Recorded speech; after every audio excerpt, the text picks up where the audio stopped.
Hello， 大家好，我是哥布林舰会的 RFS。对，如标题所见 ，RFS 又更新了。这次更新的内容不是757，真心失望。你知道757的效能有多好吗？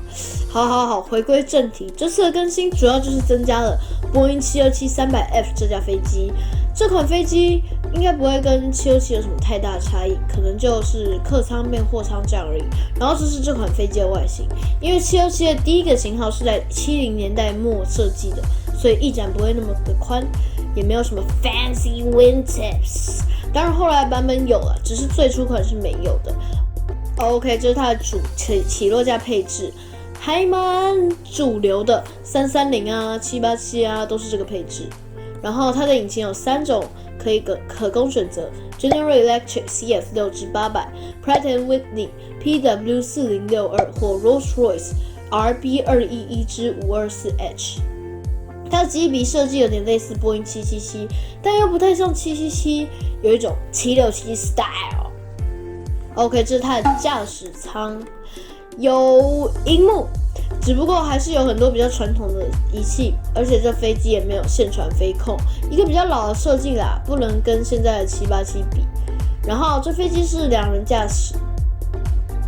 首先我们来测测它的性能，再来讲讲它成功或失败的原因。OK，4 power。对了，这机场是旧启德机场，那为什么会在这机场呢？因为启德当时可是全球货运最繁忙的机场。那刚好今天介绍的是货机，所以你懂的。OK，rotate， 一个很顺利的 rotate， 是时候来测一下它的性能了。爬升率的部分往左倾斜，算正常发挥啦，因为我没有减重。来，我们来到了 San Bartholomew。这次我们要做短跑道测试，来看看767需要多长的跑道才能起飞。这次我没有减重哦，我是依照 RFS 设定，油量70%在测的。顺带一提，这跑道只有646公尺长。OK， 100% go。Come on. OK，rotate. Oh，it's time to rotate. 有吗？起落架没有断。OK， 恭喜767通过了 San Bartholomew 的测试。这个测试的难度在于，你通过短跑测试以后，你还要爬过前面那座山。现在看起来是可以通过的。老高Oh God， That is a tail strike。但至少我们还活着，对吧 ？OK， 我们要准备进场了。趁这个时候，我们来聊聊它成功或失败的原因。我们先来讲讲767的简史。1970年代，因为波音737和747这中间的市场漏洞太大，各制造商趁机研发了 A300、DC-10、L1011等等来填补。波音也在规划研发适合中长程航线的飞机，于是研发了波音757和波音767。767的主要市场是中长程航线，有点类似 A330。或 A300 算是一个比较窄的广体客机。第一款767，也就是767-200，在1981年首飞。在这边要特别感谢767还有 A300， 是因为这架飞机的稳定度 ETOPS 才修法的，不然现在双引擎客机也不能飞那么远。767的销量也相当不错，目前有1200多架飞机交付。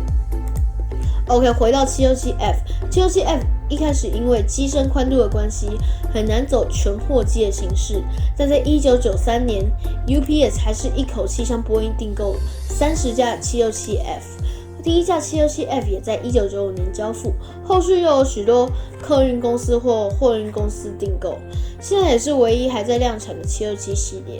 至于销售的部分，目前有222架已经交付，我觉得这个成绩还不错，甚至比那个 MD-11的客机加货机的销售量还好。而且波音最近也在规划研发767XF， 所以在未来的航空界，或许还能看得到767的身影哦。我们顺便来看看767F 需要多长的跑道来降落。Oh God！ 我们的起落架 ，Holy God！ 我们再试一次。Oh God！ 这次更惨。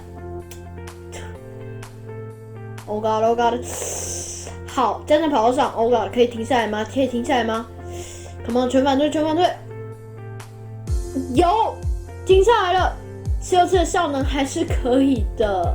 总结来说，我觉得767 App 是成功的。你的 opinion 是什么呢？欢迎在下方留言。